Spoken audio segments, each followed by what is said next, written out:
Hi, I'm Justin Jensen, and welcome to my channel.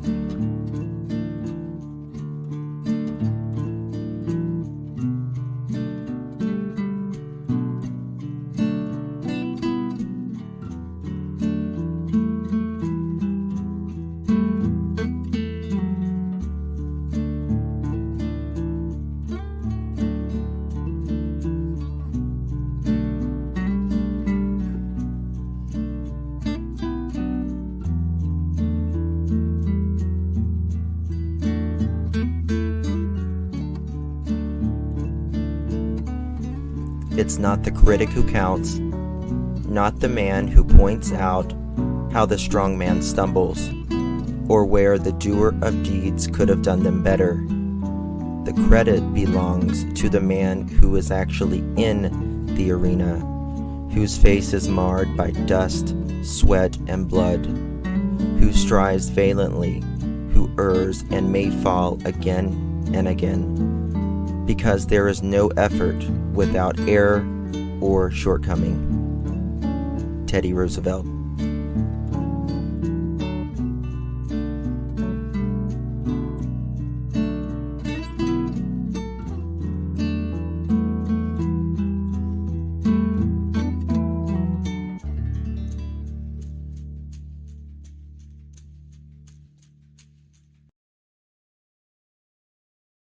Well, hello everyone. Thank you so much for joining me. I appreciate you being here.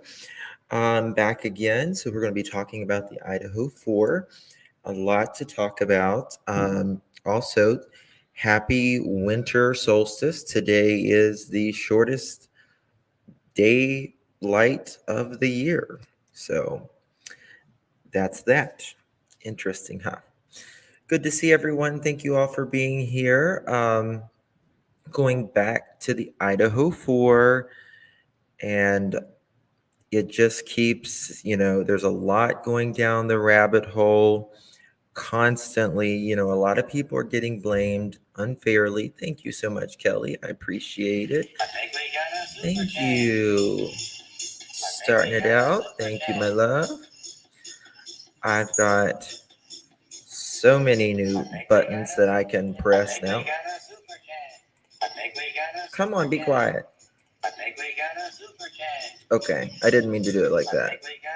It usually stops when I press it again. I don't want to press it again.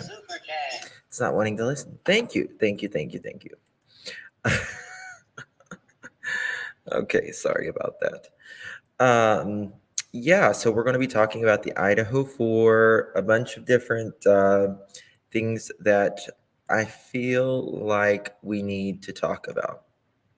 First off, I just wanted to point out, I was looking at a lot of the photos and how it appears that the door, like the windows and the door, was broken. And I'm going to show you guys something. This is whenever the forensics were there, and I'll see if I can find the picture, but it looks like the door here was broken. And I know you guys can't see it from here. Let's see if I can zoom. But right here, this looks broken as well. I originally thought that the killer, in my opinion, came through the window downstairs. However, now I kind of feel like he came through the door, and I'm going to show you how insurance companies and everyone, security companies tell you how easy it is to get through these sliding glass doors. It's actually very incredible how the sliding glass door is just the back door. They would not have came through this sliding glass door when they got home that evening. They always went through the front door. So the killer would have probably not even known. I was also thinking, um,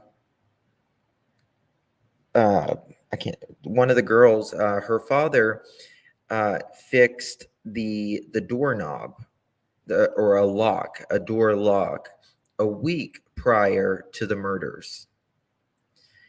And I don't know which lock it is. I don't, which one he was fixing. If anyone knows, and has a source, please let me know.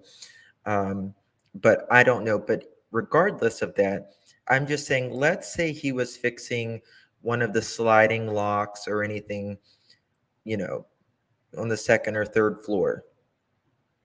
What if the killer came prior, and then tried to get into the door, broke the lock, but didn't enter?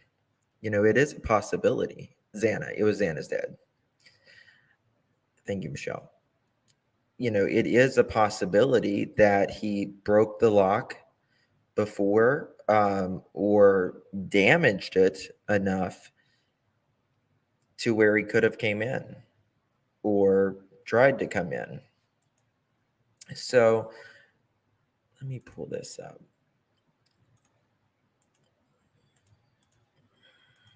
All right, so according to this security company, um, lifting the door out of its frame, that is a way that a lot of criminals get in. Make sure I can see it. Get in these sliding glass doors. Another way burglars break in through your sliding door is by physically lifting the door using a crowbar. Burglars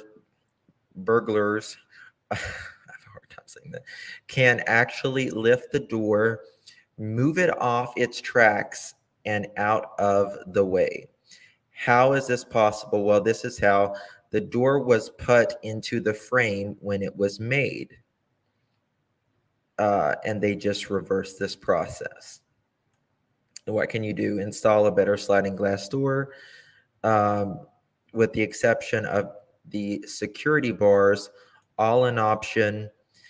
So, that could have been a reason why they actually, in the first place, the not in the first place, but the police put these chairs there. Now, there is a video to show you how fast criminals can get in a sliding glass door, and I thought it was interesting. And if you have a sliding glass door at home, please secure it. Look at this, and this is by Innotech Windows and Doors.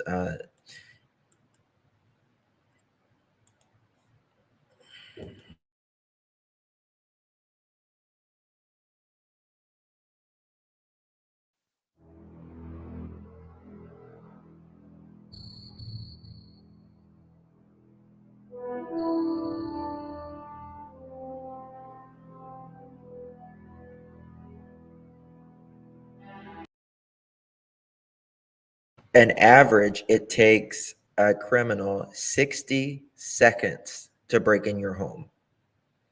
60 seconds, an average. That's very scary.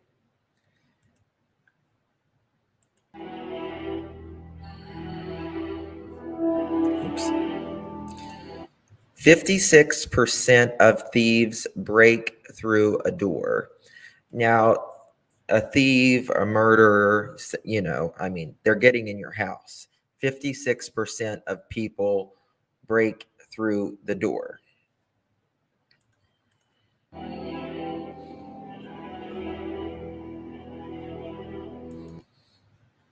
A lock contractor grade doors offer little to no break in to break in the residence.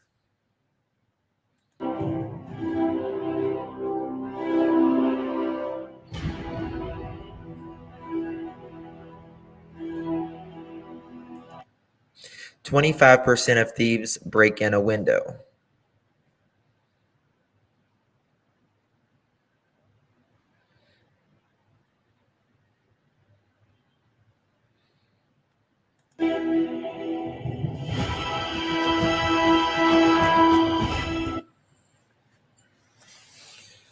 So the common sliding patio doors offer little to no security. Now, these, I want you to look back at this because this appeared to be broken. Um,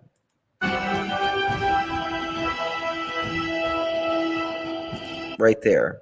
These are very easy to break. Very, very simple.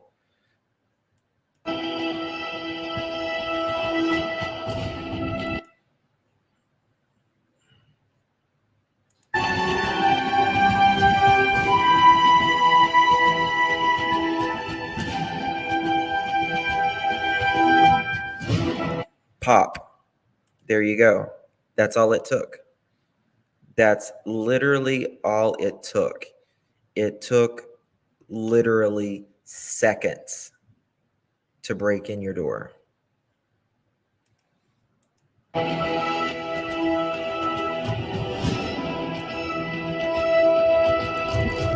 If they can pry it just about that much, it's going to go off of the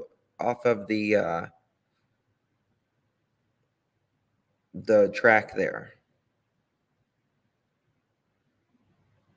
That's all they need. Boom, boom, you're in.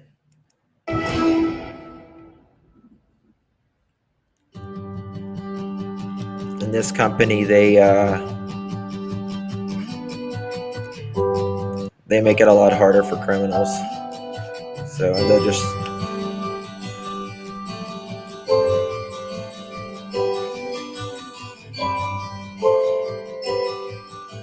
they give it like this, but then you can keep.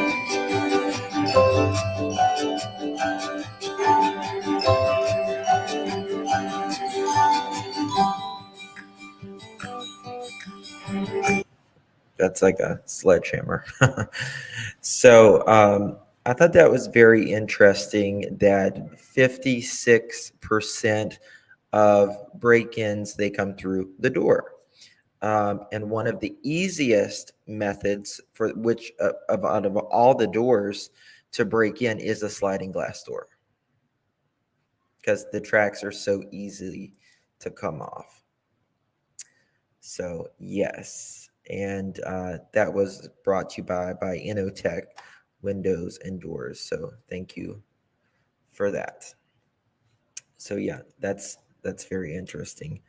Bars for doors and windows. Yeah, a lot of people do bars and windows for doors. I don't want to feel like I'm living in a jail, but I get it. I guess if you're in like a city or something, you kind of sometimes it's not really much of a choice, right?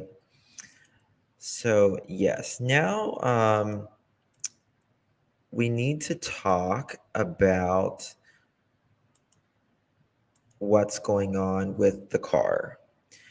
Now, the car is a no bueno. It is nothing. It turned out to be nothing. People were making a great big deal out of it. But there's a lot of white Hyundais in this country. There's 22,000 white Hyundais in 2 states, just white Hyundais uh, of those years, 2011 to 2013. So Eugene, Oregon, the crashed Hyundai Elantra that was on Seneca Road on West 7th Street. The vehicle with the same make and model as the one that they're looking for in the Moscow murders. Many people in the community was wondering if this was, the vehicle, being 7 hours away or longer. But the Moscow Police Department did reach out, and they said there was numerous questions about the leadership in this investigation. Or let's hold on, that's another thing. But it turned out to be nothing. Um, the landlord of the of where the murders took place, the guy was getting a lot of crap, and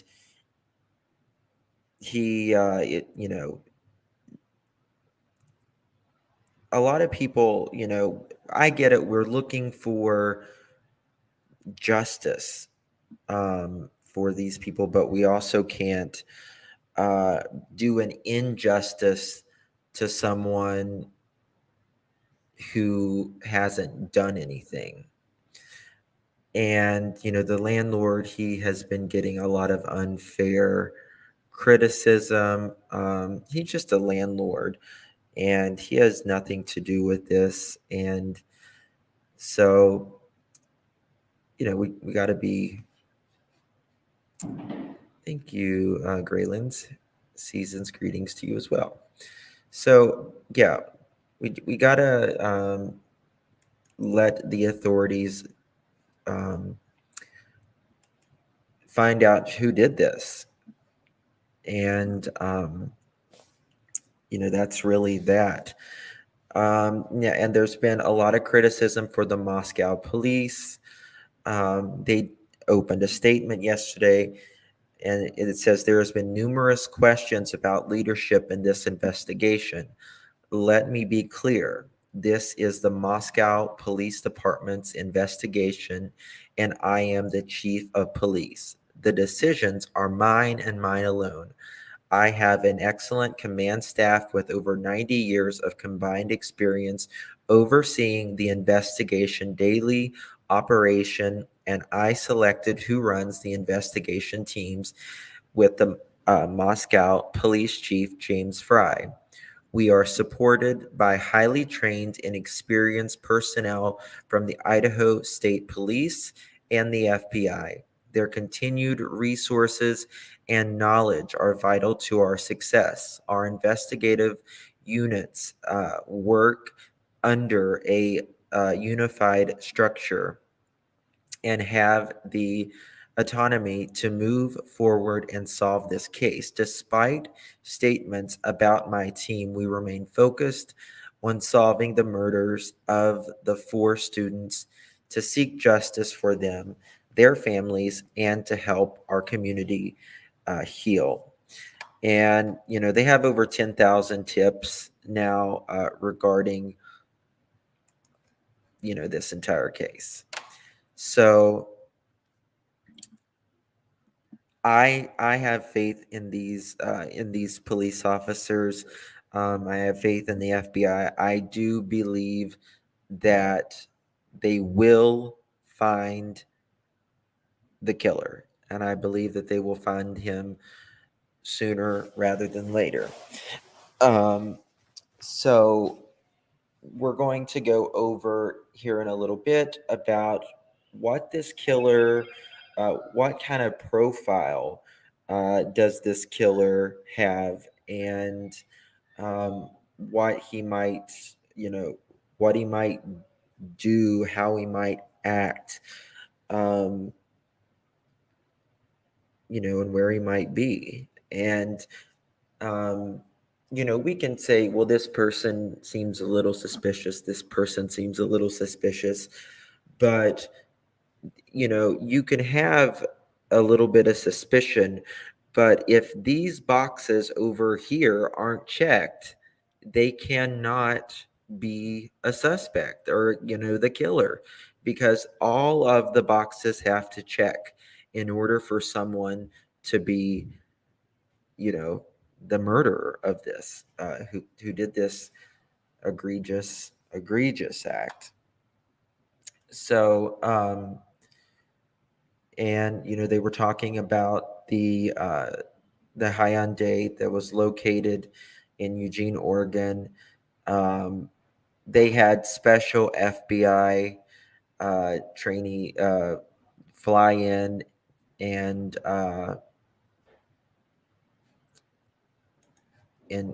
check this out. 1 second.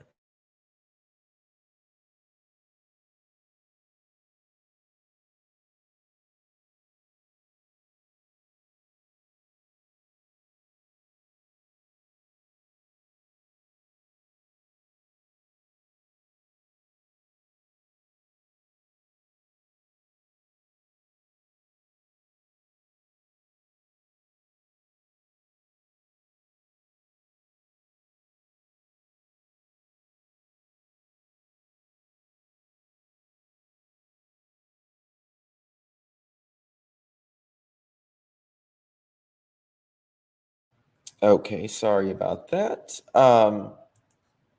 So yeah, as required by law, several Moscow police body cameras were requested and released through the public records request. The original release of any video by the agency is the official version, and circulated videos cannot be verified as such authentic or unedited.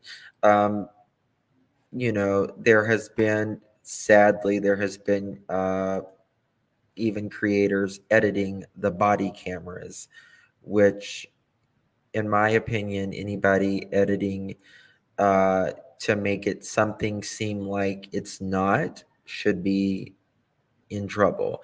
It's okay to go in and try to amplify the video or whatever like that, but don't put something in it, or take something out of it that could change, you know, how things look, to benefit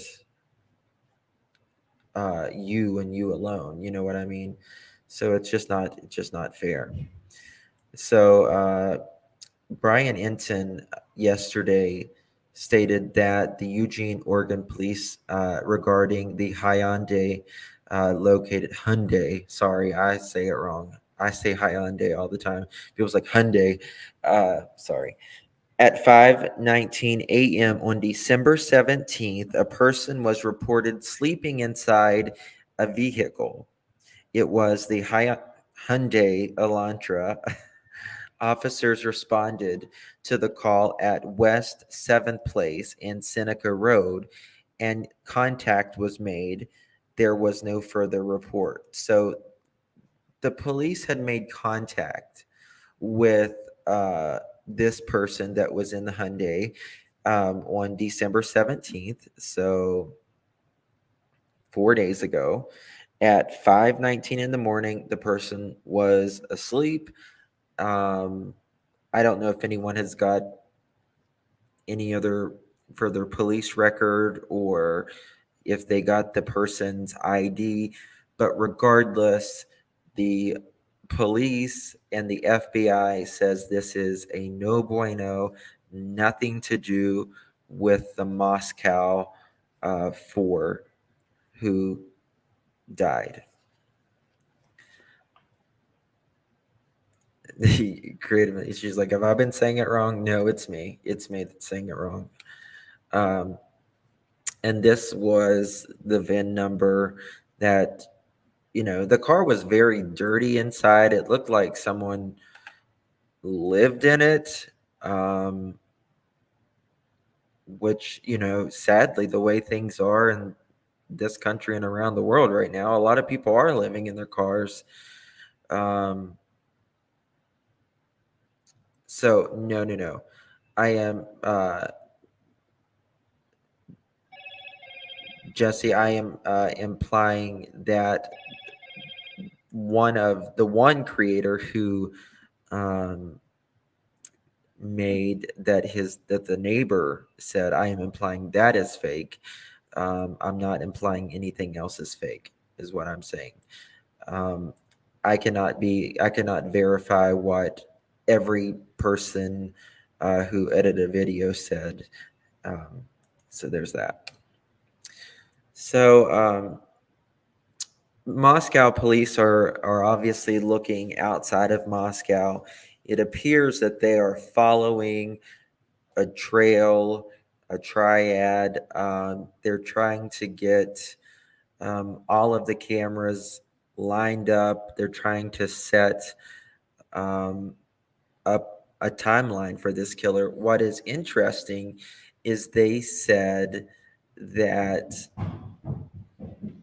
that this killer, or this white car rather, has a pattern, and that is I googled that. Let me see here.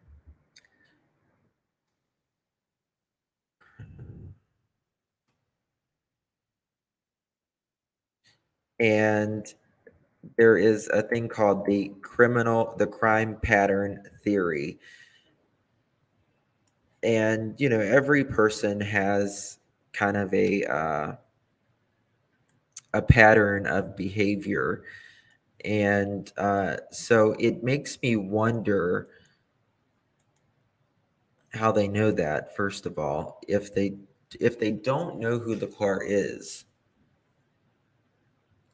I wonder. I mean, are they just observing this from what they already have of this car, which I'm sure that they have a lot more on video than what we know of course. But have they? Who do you need my email? I'll drop it for you. Um, Thank you, Jesse. Thank you, dear. Appreciate it. Thank you, my love. Um, so yes. So this was just a little like the registration details on that Hyundai.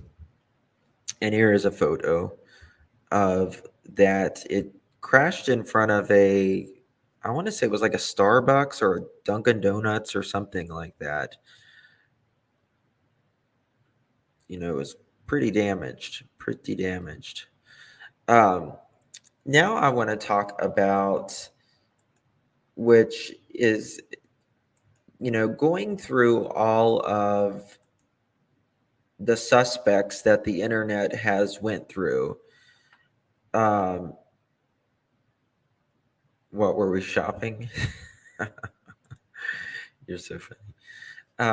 Going through all of the suspects that the internet has gone through, it's very important that you have to check off all of the boxes.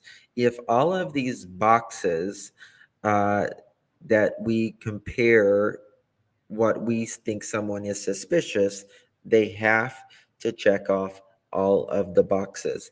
And that is how, police get to who the suspect is.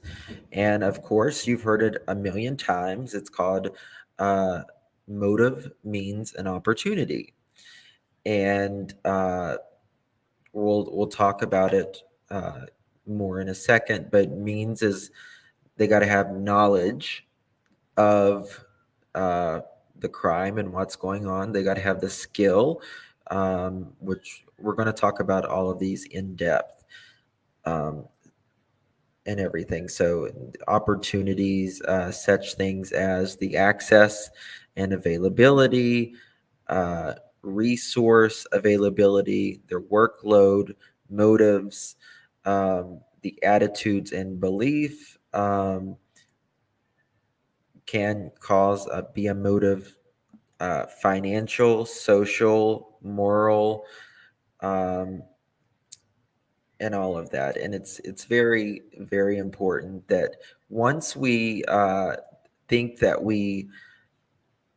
that someone could be involved, we need to go back to this and say, oh, well, would this person have the motive to do this? Would he have the means to do this? Meaning, or the opportunity? Would he have the opportunity to do this? Would he, let's say Jim works night hours Monday through Friday, and the crime happened at, this is just a theory, or just a made up scenario. He works night hours Monday through Friday, but this crime happened at uh, on a Friday at 10 p.m. Well, he was confirmed at work. So, no, he would not have the opportunity to be there. He may not like this person, deeply not like this person, but because he was at work, his alibi, he didn't have the opportunity to be there. And that is true. Most of the times, it is always close to home. Um, I know what. Yeah, and a lot of these people are very, they're young college students, and they're just really starting to come into adulthood, and it's very sad. So the means is the individual capable of performing the behavior? Is he capable of performing the task or the service? Motive, does the individual want to perform the behavior, task, or service? And the opportunity, does the individual have the chance to perform the behavior, the task, or the service? Um, Now, means relates to the capability of the individual to perform the behavior, the task, the service. It includes the following uh, determinants, and it is the knowledge, whether the individual uh, has the knowledge to do so, and skill, whether the individual has the communication skills, the problem solving, uh, anything to that nature. You have to have self efficiency, whether the individual has the self belief of their ability, family support, whether the individual has the required assistance from their family, um, physical support, task assistance, informational support.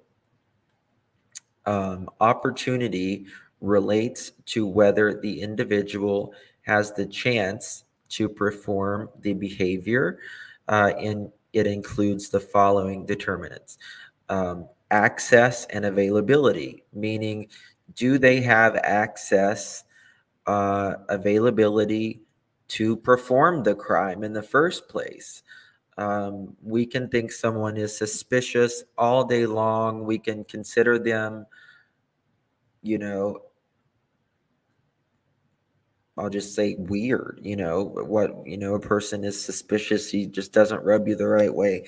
But if they don't have the behavior or the opportunity, if they don't have the accessibility to, perform the task, they can't be it regardless.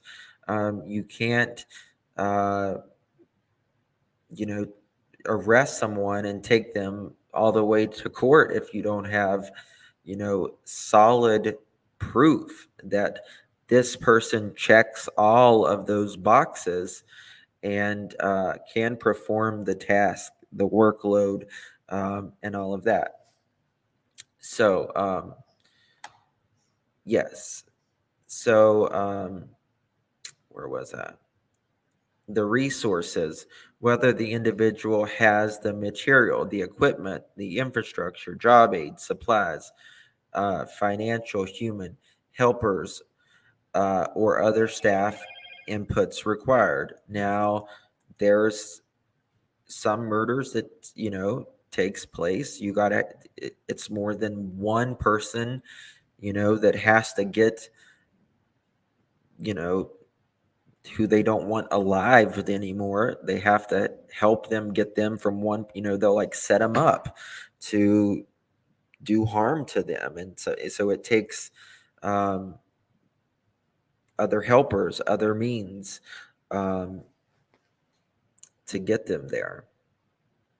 Uh,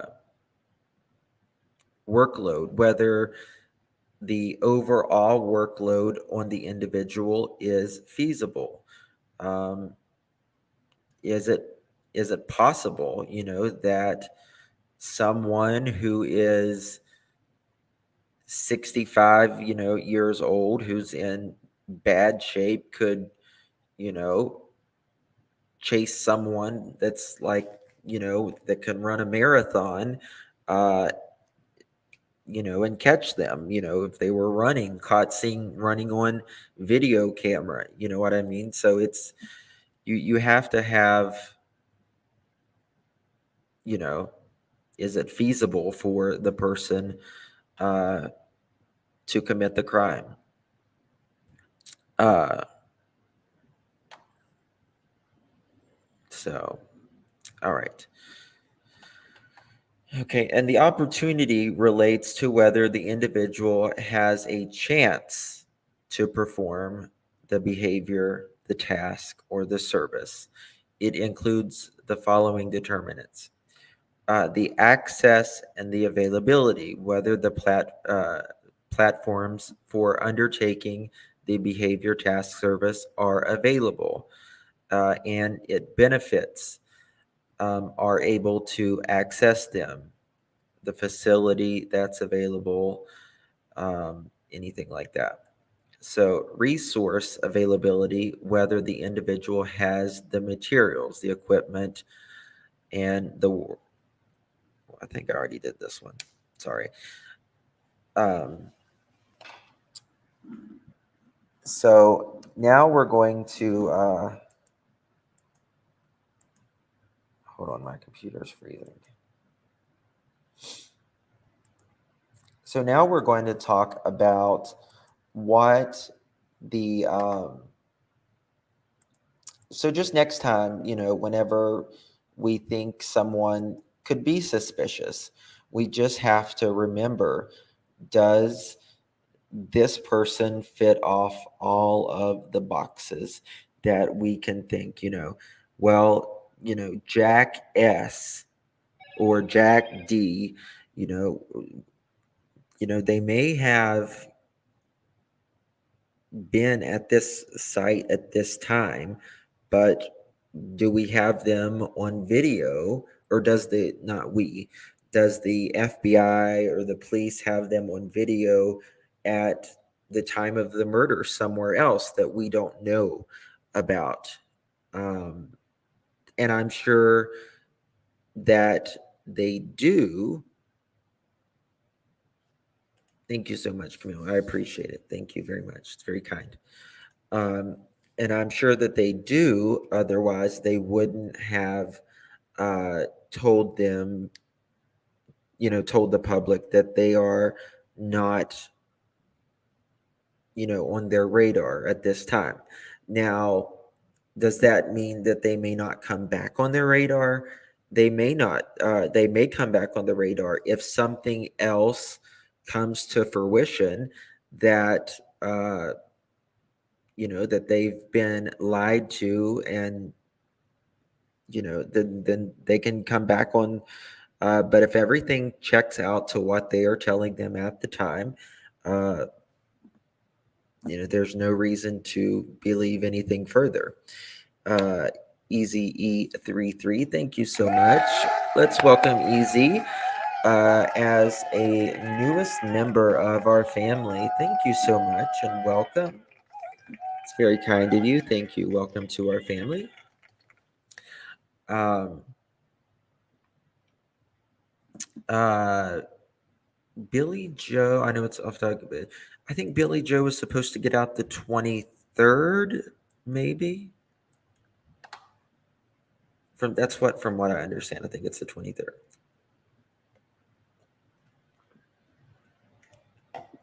So there's that. I know, like, this isn't as fun as pointing at people. Like, I get it, but we also, I like, if I was in their position and somebody was pointing at me saying, "Oh my God, you're a killer," and I know I'm not, but we just got to try to put ourselves in other people's positions is what we got to do. So let's talk about profiling this killer. It's very important. Criminal profilers are necessary um, for looking for the behavior of whoever did this. And there is a criminal profiler, Mr. Clemente, and he says that he's a criminal behavior expert, a former New York State prosecutor. Now, he believes the person who killed Kaylee, Ethan, Xana, and Madison on November 13th likely knew at least one of the victims. And I think that's very clear. This is by the police, I think the FBI, everyone that I can think of believes that this is um, something personal. You know, that this is, there's a reason they didn't do this because of the the house. They did this because of the people living in the home. And we also have to think this is an extremely risky crime for the offender. I mean, you go into a house and there's one of you and there is multiple other people. That is a risky behavior. Um, so it's a risky behavior.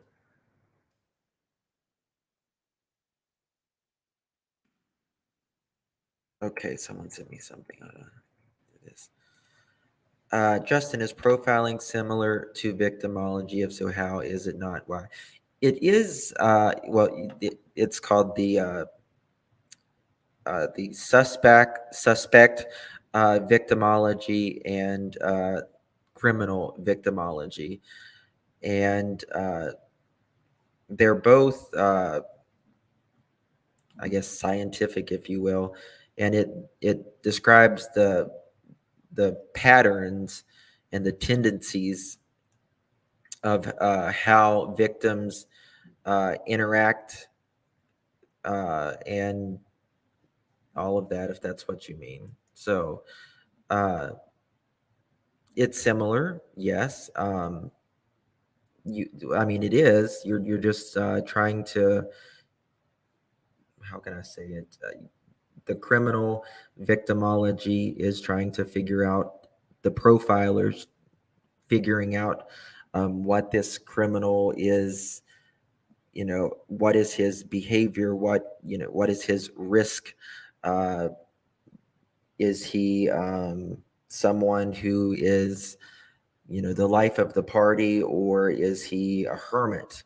And then going into the the victimology, is this person a risky uh, a risk taker, meaning do they go out, clubbing every night and have,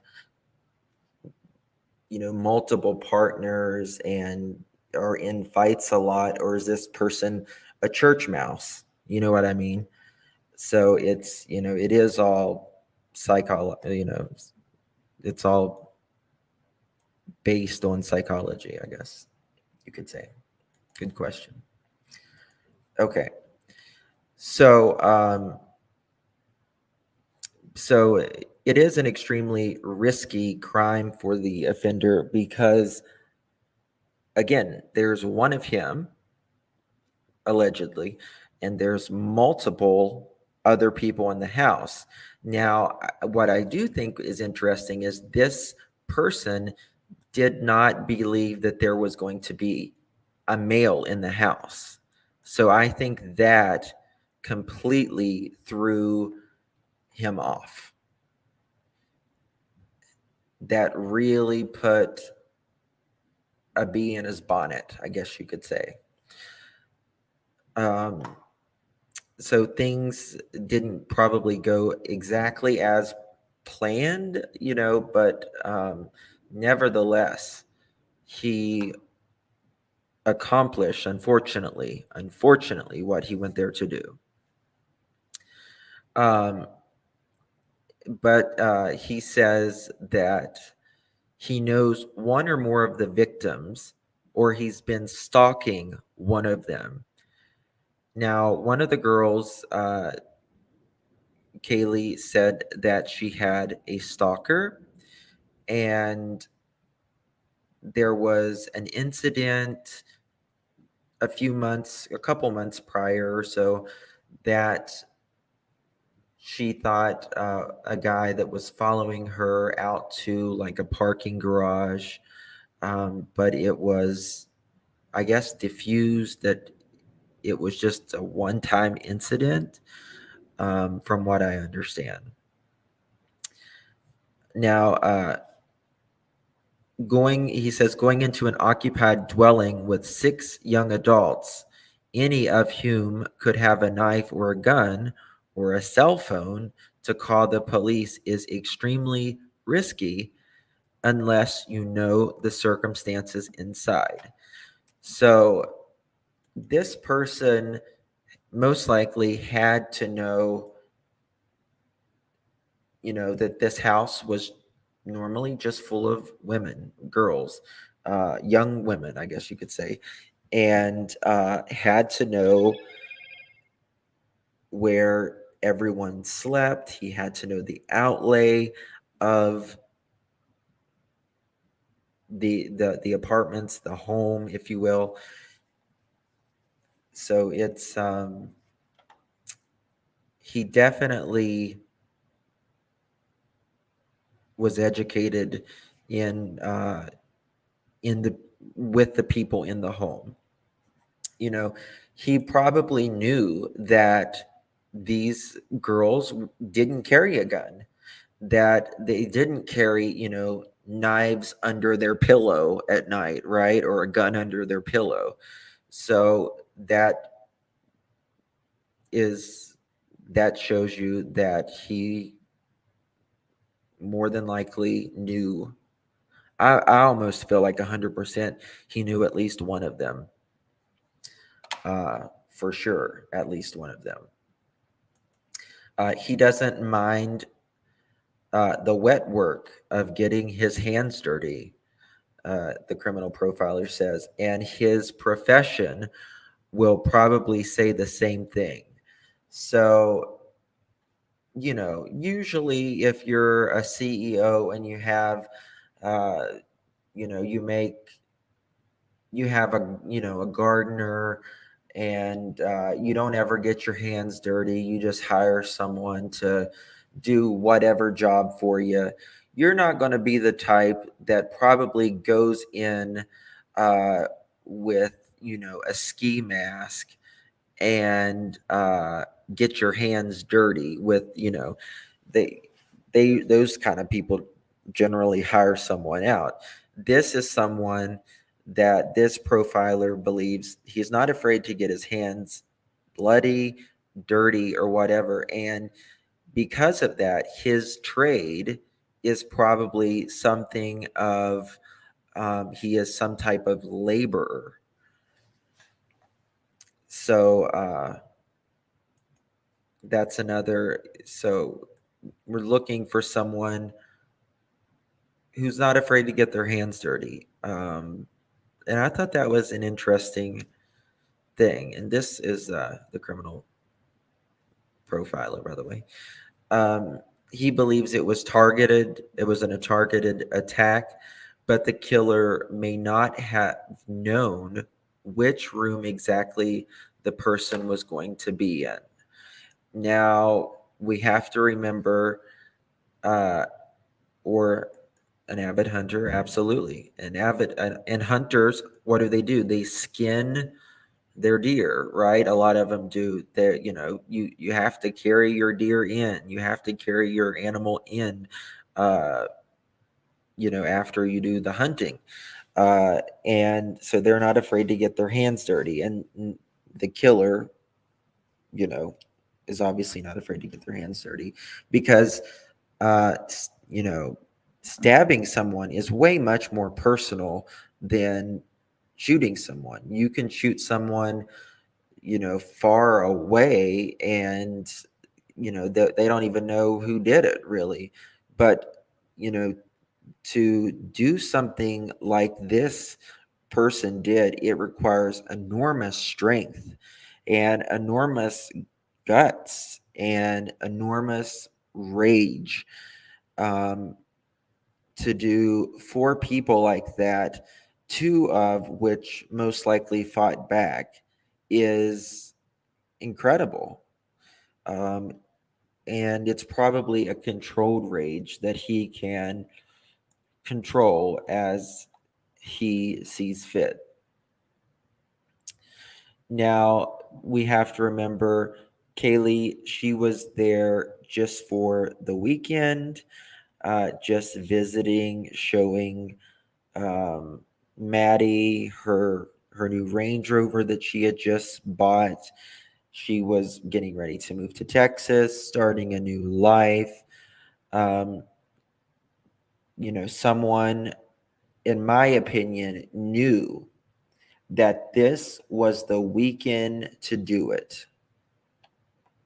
This was the weekend to do it because Kaylee is in that house. This will be probably the last time that she will be in that house, um, for a while, or maybe even ever. And to me, this person was wanted to get back at least one of them because they felt like they were wronged in some way. Definitely wronged in some way. Now, we also have to remember of all of the massive amounts of people that has been in that home. A couple days ago, I played a video of them having a party, and you almost had, you know, that they almost had a party like that every weekend.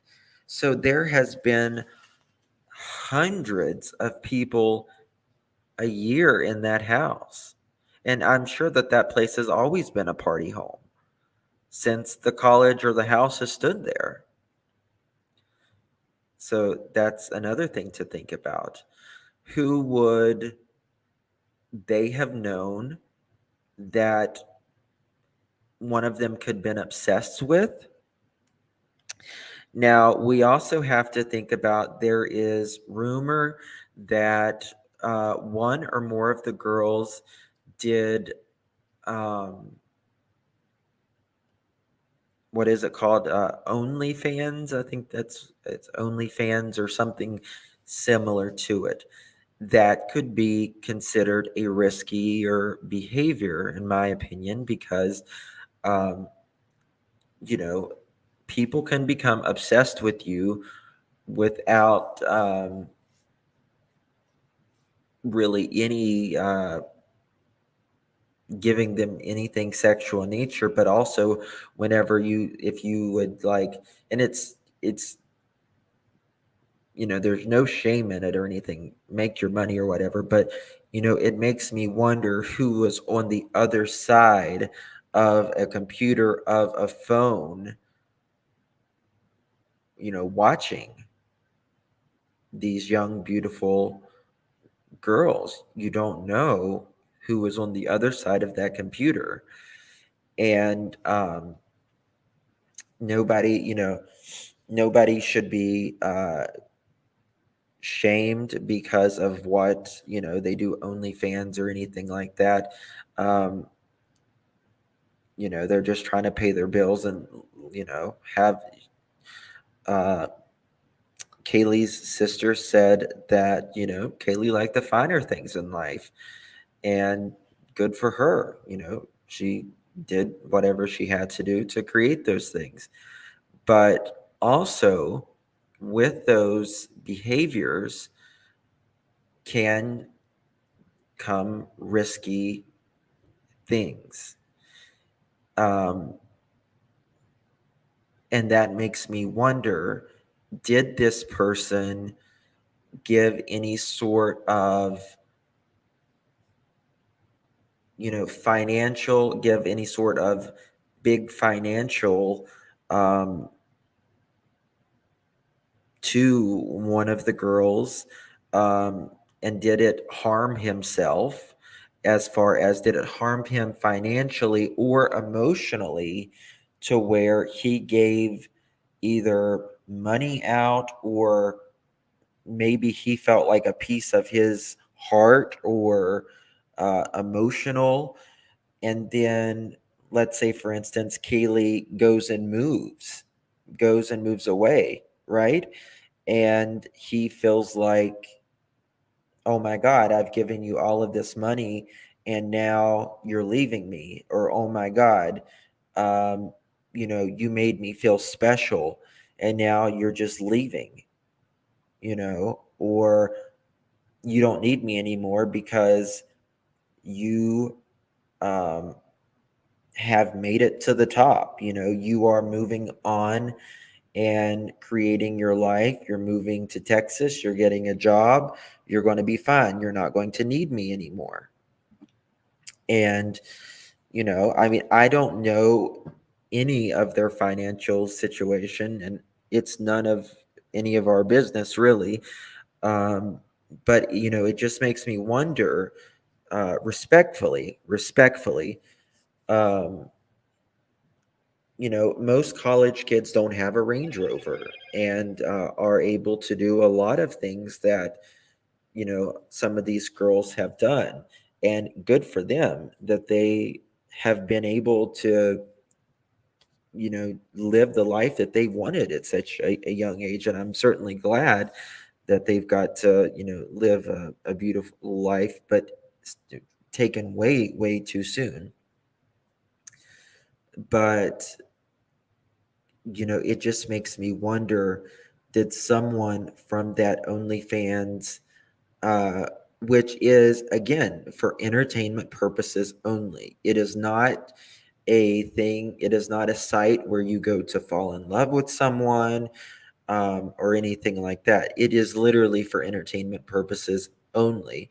But just because, you know, someone thinks that it's for entertainment purposes only, people have different uh, mental capacities, and it makes me wonder deeply about, was someone enraged so much to do something? And I don't know. It's definitely not Plenty of Fish or anything. So, so I just wonder. I feel like, Kaylee this was her only weekend there. She was just visiting, showing off her new car, and she was getting ready to live a really good life. And they were all good kids, young kids. Well, they're not young kids, but they're young, they're older. I don't know how to say it, but they're still kids to me. They're only like 20 or 19 or something. So they were just, getting ready to live their life. And it's just not fair. It's really not fair that it was taken so soon for no reason, absolutely no reason.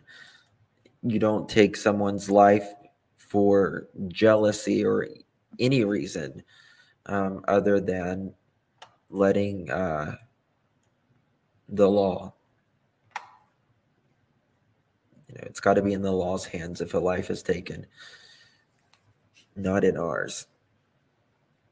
So the profiler also believes that he doesn't think that he's an experienced killer, and he doesn't believe this guy has ever done something like this before. I know that there's a lot of theories on the internet, on social media, that this is some type of serial killer. In my opinion, 100%, this is not any type, in my opinion, a serial killer. I do not think so for a second that this is a serial killer. Possibly Beverly. Absolutely. That's a good point. It could be someone like that. That would make a lot of sense. The profiler believes that the person who the killer may have been motivated by some sort of revenge, rejection, or some kind of insult.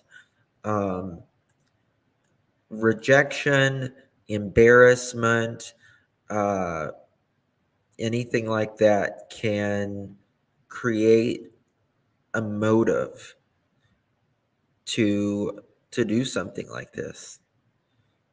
And as long as that person has, if they've already got the motive and they find the means and the opportunity to do it, there's your person. If all three boxes are checked, if someone has rejected this person, or if they feel like they need some type of revenge, or if they have felt like they've been let down, insulted this person, there you go. Sonia, thank you, my dear. Thank you, thank you, thank you. Appreciate it. I think we got a super chat. I think we got a super chat. I bet you Ryan loves that. I think we got a super chat. So, yes. Thank you so much, my dear. I appreciate it. One second.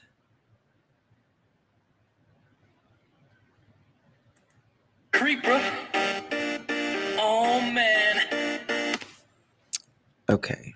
Creeper. You laugh so hard when I play that. That's funny. I think the police know more than they are putting out. I would agree with that. I think they always know more than they're putting out, and I think they have to keep it that way. Um, so, so the stabber could have dealt with some type of revenge, rejection, or some kind of insult.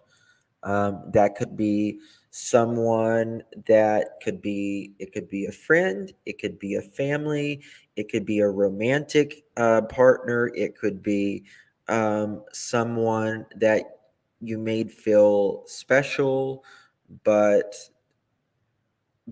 let's say for instance, again, that the OnlyFans thing, if you felt made someone feel special or something for a specific reason or a period of time, but it was taken the wrong way, that could be rejection. They could want some type of revenge, or they could feel like you insulted them all in one. um, and the profiler says, I feel the subject may be a young, unsophisticated person because the crime scene was apparently massive. Um, and it is also being called messy.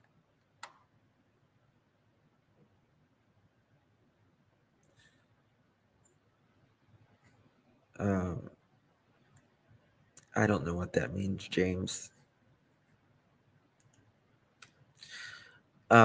Someone in the community knows him. Um, this is someone that may not be directly in Moscow.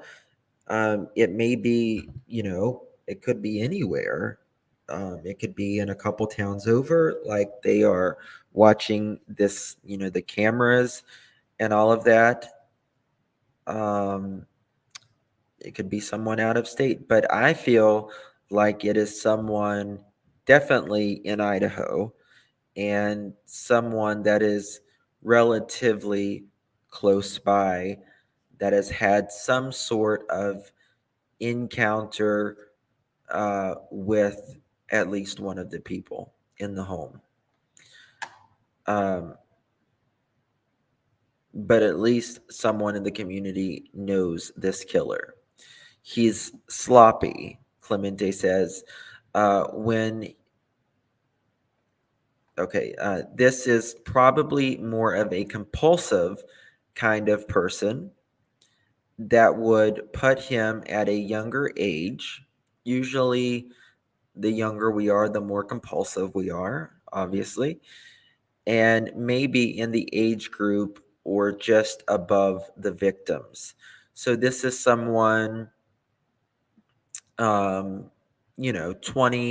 25, 28, maybe 30-ish. Uh,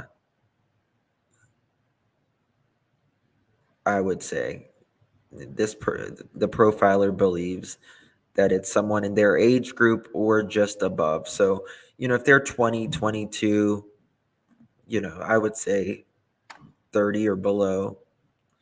I would say 35 would be a much higher age than probably what this person is. 25 is usually the turning point when, things start to change for a killer. And they fought back. This is somebody that was able to kill 4 people, uh, with 2 of them fighting back. It takes a tremendous amount of energy to do something like this to one person, let alone 4 people. Um, and I personally believe that the bullied, it could be one of them. If sloppy, why has there not been evidence to arrest the killer? Well, sloppy doesn't necessarily means there's a lot of evidence. Um, it can mean that there's a lot of evidence, but if there is sloppy, just means uh, there's more gore everywhere, I guess you could say. Um, this is a person that had a rage, that did this multiple times. Now, usually, if it's someone that, if someone is paying a hitman or something like that, they this isn't personal to them. They are just there to do a job, and they just a couple times, make sure that they're gone, deceased, and they move on. But this person really had passion, involvement in this, right? Thank you so much, Crimea River. We got a super chat. Super chat. We got a super chat. Super chat. I think we got a super chat. Yo quiero Taco Bell.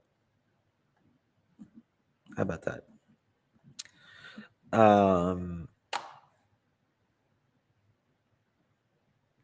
Why is my message board? Something's off.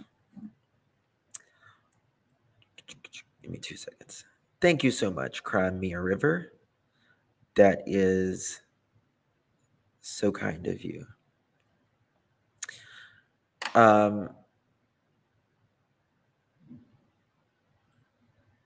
But to me, this is where was I talking about?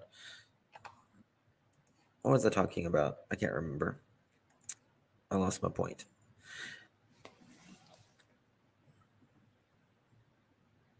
Someone remind me what I was talking about. I was looking at something on my computer and I completely froze it.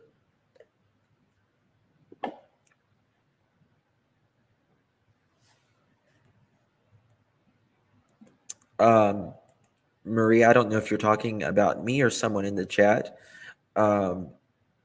We're not talking about anyone saying that there's mean girls or anything. We were talking about someone said that maybe they felt like they were bullied or something like that. Oh, the sloppy crowd. Yes, sloppy crowd. Thank you so much. So if it's someone who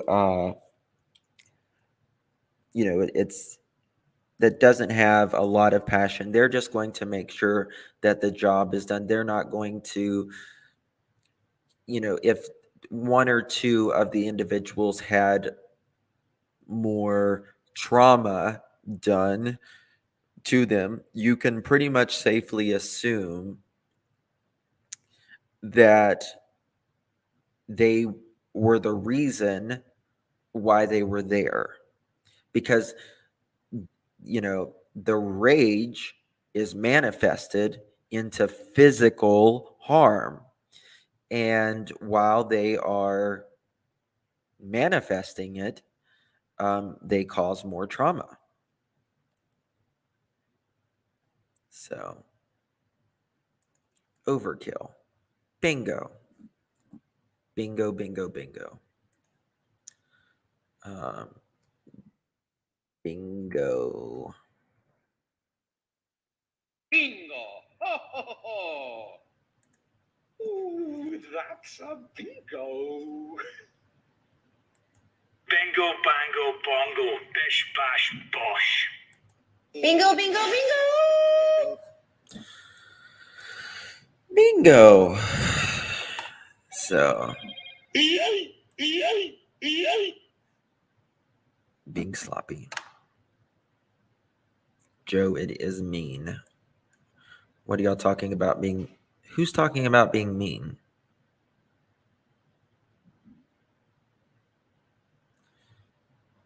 Oh. Well, I mean, everyone can have their own opinion. That's everyone's allowed to have their own opinion. It's America, as long as they're respectful against it, I guess you could say. So what else do we got here?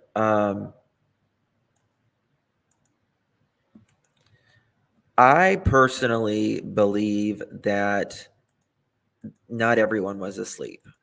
I do not feel like everyone is asleep in that house, and I will show you why. Going over the timeline, right? So at 2:26, the first call is started to Jack D. Kaylee and Maddie are calling Jack D some 9 or 10 times over and over and over. Now, people has said that Kaylee would call someone over and over and over again if they didn't answer, which a lot of people do that.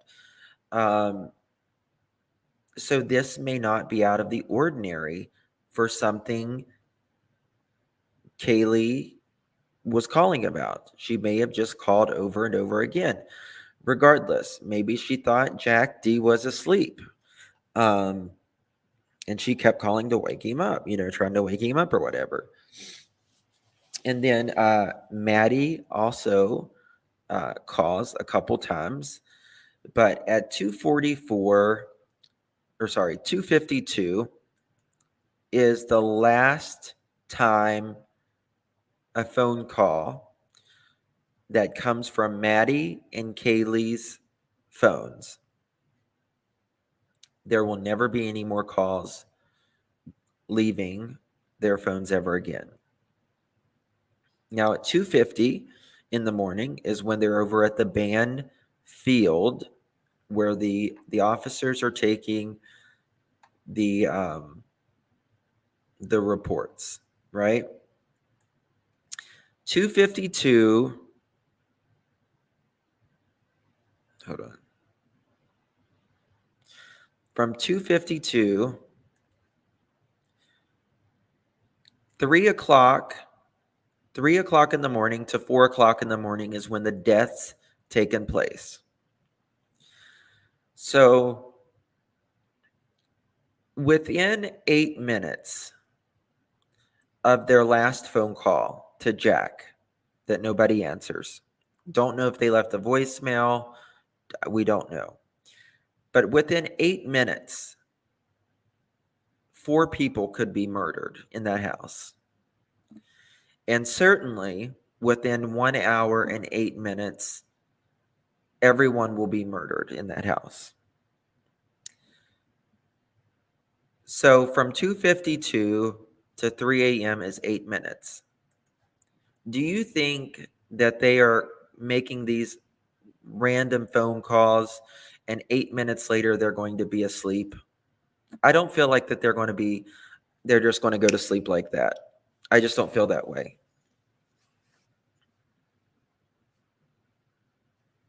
That's exactly right. Got a secret. Can you keep it? That's exactly right.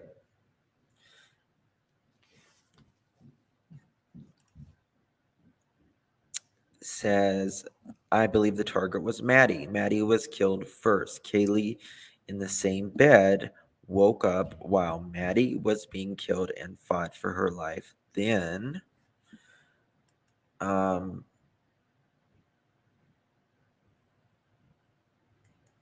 uh, you're probably right, Pabeg. I mean, it's very possible, rather. Both asleep within minutes, maybe one, but not both. I see your point. So we know that alleged, well, we don't know for a fact because the police haven't said this, but we know that at least two of them fought for their lives. Now, if you have someone who is just waking up and there is a knife, someone with a knife,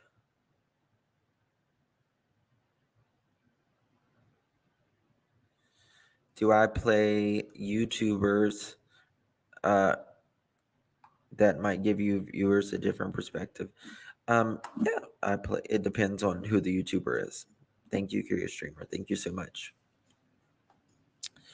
Um, but I don't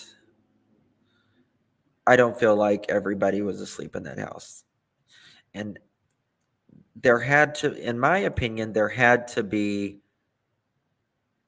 PI peg. Okay, so one person is there's four people in there that has been murdered.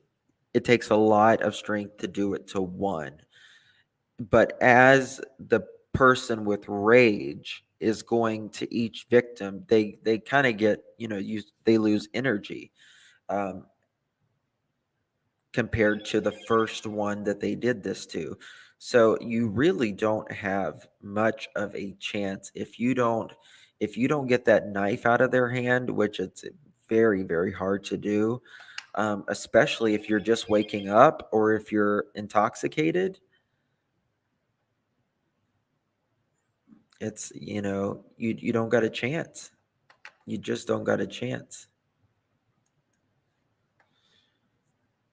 So that's that.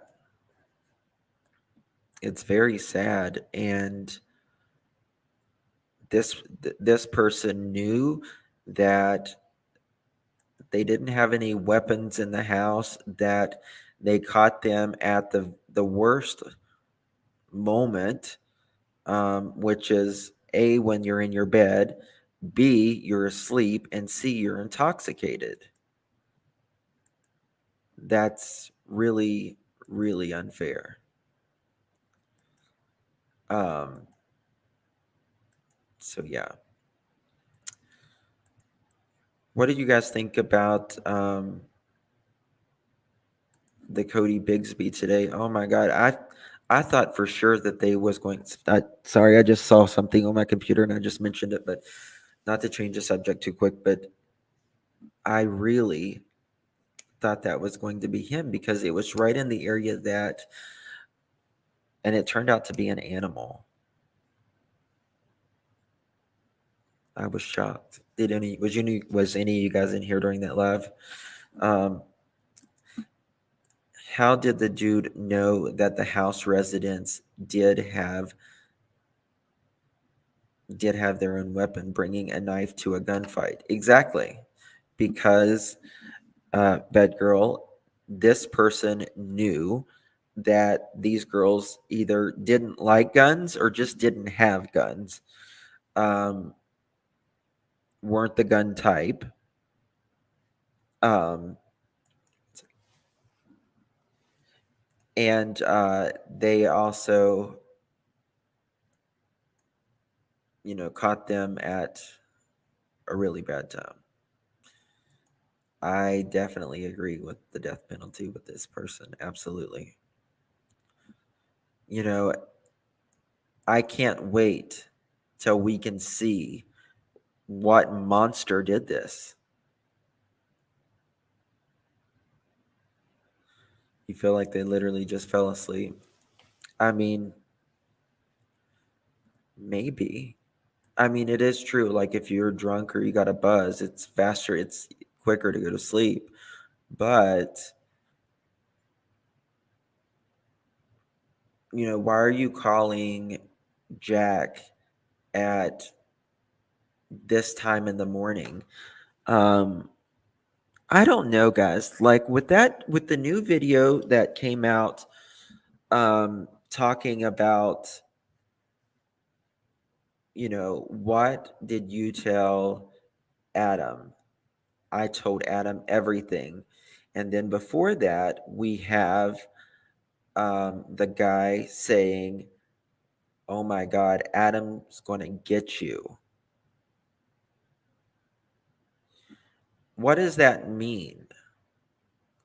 Now, to me, when I hear I told him everything, in my opinion, I feel like that is some sort of history that the word everything has taken place. Something with just, individual. I told Adam, I went skiing. But, everything, it's like I told Adam everything. Well, what is everything? There is history.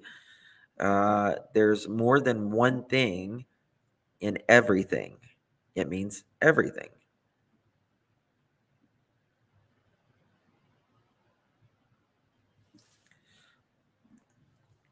Jesse, if it was a voicemail, then how did we all learn that the call was in regards to a shared dog?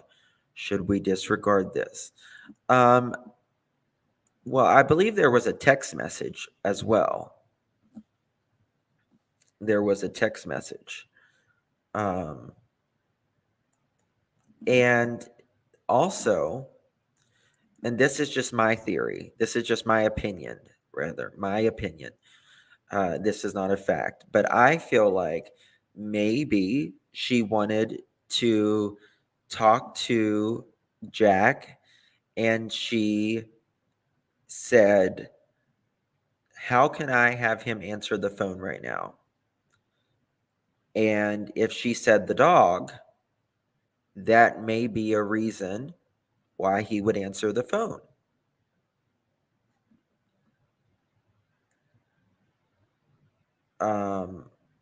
That may be one reason why he would answer the phone.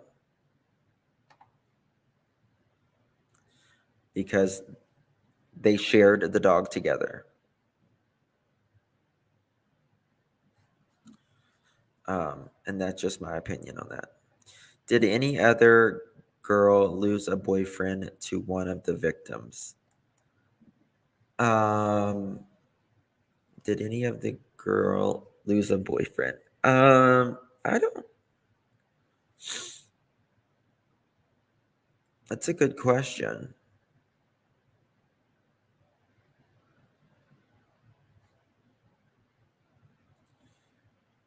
I don't know.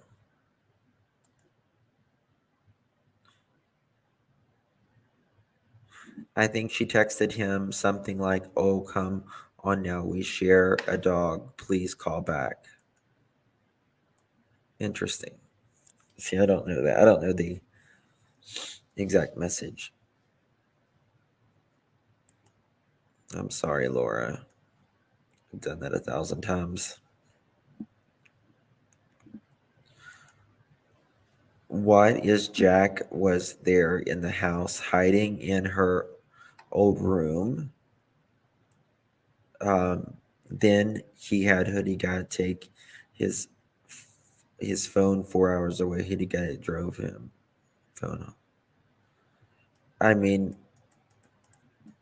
anything is possible. Anything is possible. If awake, the victim overkill were awake and had to use more force to kill them. Yes, exactly.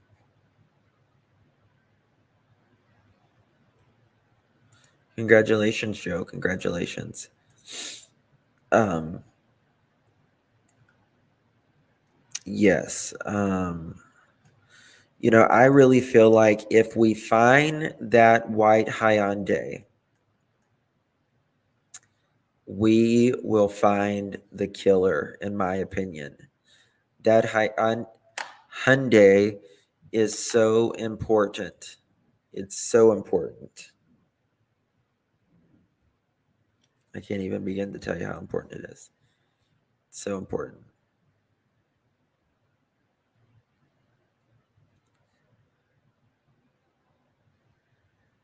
There is so many what ifs in this case, and that's why it's frustrating. Marie says, I read she texted, please get back to me. We share a dog. Her mom said something like this too during one of the interviews. That's interesting.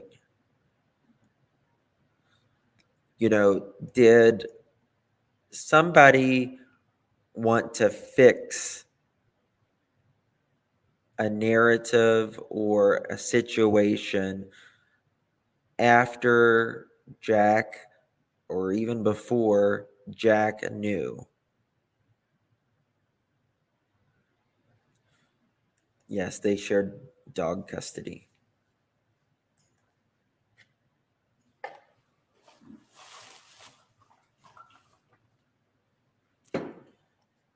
I've got such a cold.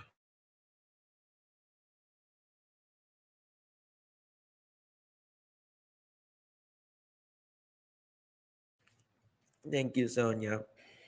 I think we got a super chat. Love how you say hi day. Don't change. Do you think it could be Jack or more than one? Um, Thank you, Sonia. You're always sweet. Um, well, I can say this. The police have not said Jack was not a Well, it depends on which Jack you're talking about. Now, the family has taken up for Jack the boyfriend, but the police have not said that he was anything about him that I'm aware of to this date.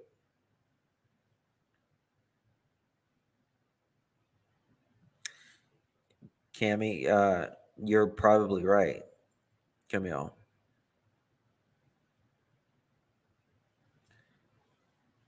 Is Jack still in South Africa with his parents? I don't think he's in South Africa. I don't think he was ever in South Africa that I'm aware of.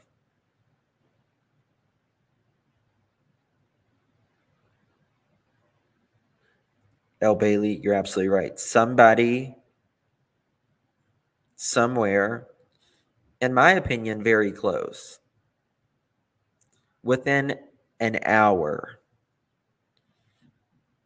to just a few minutes or less, maybe even seconds down the road, knows exactly who drove that Hyundai. Hyundai. Patty Banks, thank you so much. Thank you. Thank you. Um, I think we got a super chat. I think we got a super chat. I think we got a super chat. Super chat.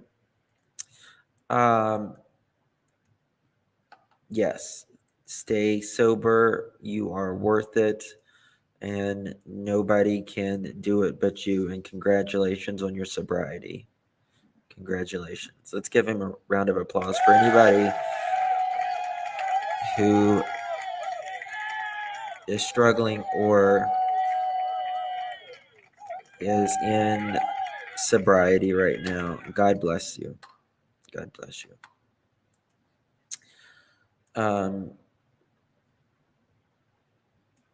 So yesterday they went in and they had their forensic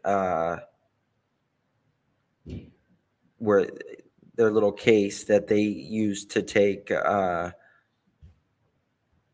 anything forensically, and they were in the house about 20 minutes and they left. Now they did take some stuff out. I don't know if they have taken everything out. They probably haven't taken out where the beds and stuff like that. But a lot of the stuff that the sentimental stuff they took out. But it makes me wonder, they are going back to collect some sort of evidence that may help lead them or corroborate some of the other evidence or tests that they've sent off for. So hopefully, they're going to get some more results. But 4 to 6 weeks is average. So this may go on for some time. Unfortunately, I hope it doesn't. I hope it doesn't go much on further, but it just might. It just might. So yeah. But anywho. Okay, guys, I am at an hour and 32. I am going to jump off of here. I wanted to stay on longer, but I'm getting so congested. I can't. I really want to stay on longer, but I just don't feel good right now. I'm sorry. I appreciate each and every one of you. Thank you so much. We'll be back tomorrow. Tomorrow, I'm sure. I'm going to go take some zinc and some vitamin C. The house is still an active crime scene. Absolutely. It is still an active crime scene. Absolutely. And you can consider it an active crime scene until the caution tape is down and the police car or the guard is gone. That is when you can consider it not. Thank you, Alabama Mama, for it. Thank you all for your well wishes. I appreciate it. So it is what it is. I appreciate you all. Thank you for putting up with my nasally ass tonight. I appreciate it. I wanted to come on and I hadn't been on for a while. So I appreciate you all. God bless each and every one of you. Please hit that thumbs up button. I would greatly appreciate it. And spend time with your family. We never know when our time's going to end. Life is very precious. And I appreciate you all for being here. Thank you to my mods, my subs, my Patreons, my members. And thank you to all for being here, hitting the thumbs up button. I appreciate you all. Good night and God bless.